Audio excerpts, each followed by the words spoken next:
मोहम्मद पाक प्यारो आखिरी आहे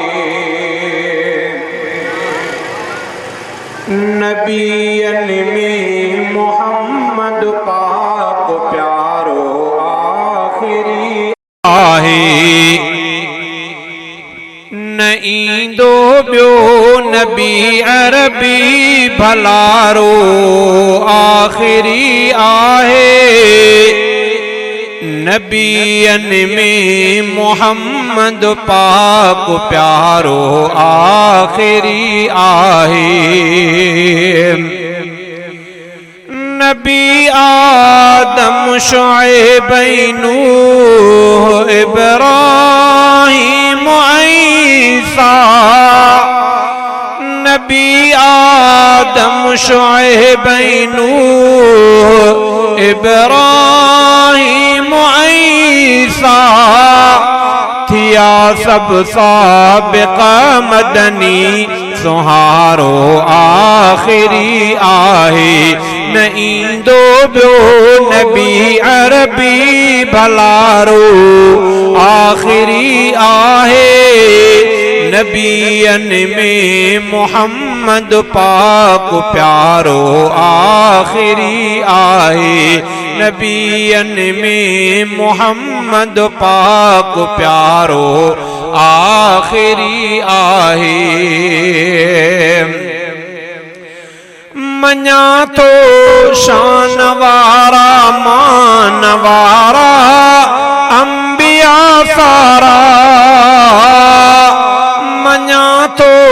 शान वारा मान वारा अंबिया सारा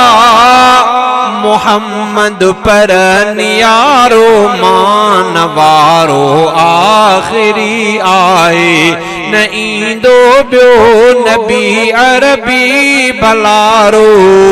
आखिरी आहे नबियन में मोहम्मद पाक प्यारो आखिरी आहे नबियन में मोहम्मद पाक प्यारो आखिरी आहे हिदायत ले किताबुल्लाह सहीफा पिण अगे आया हिदायत ले किताबुल्लाह सहीफा पिण अगे आया मगर कुरान हिदायत जो सहारो आखिरी आहे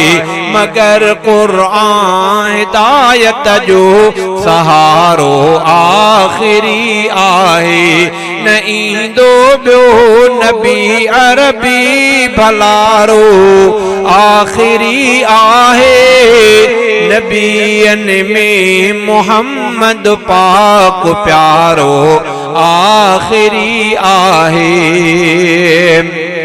चयो कुरान प्यारे में बेखुद अल्लाह अरबी अलैह चयो कुरान प्यारे में बेखुद अल्लाह अरबी अलैह नबी खातम मोहम्मद नाम यारो आखिरी आए नारे तकबीर अज़मत कुरान अज़मत मुस्तफा नबियन में मोहम्मद पाक प्यारो आखिरी आहे नबूवत जो हमेशा लाई थी वो बंद दरवाजो नबूवत जो हमेशा लाई थी वो बंद दरवाजो तॾहिं इस्लाम प्यारो दीन यारो आखिरी आहे तॾहिं इस्लाम प्यारो दीन यारो आखिरी आहे न ईंदो ॿियो नबी अरबी भलारो आखिरी आहे नबियन में मोहम्मद पाक प्यारो आखिरी आहे अक़ीदो आज़ुबे रहमत इहो हर कलमे वारे जो अक़ीदो आज़ुबे रहमत इहो हर कलमे वारे जो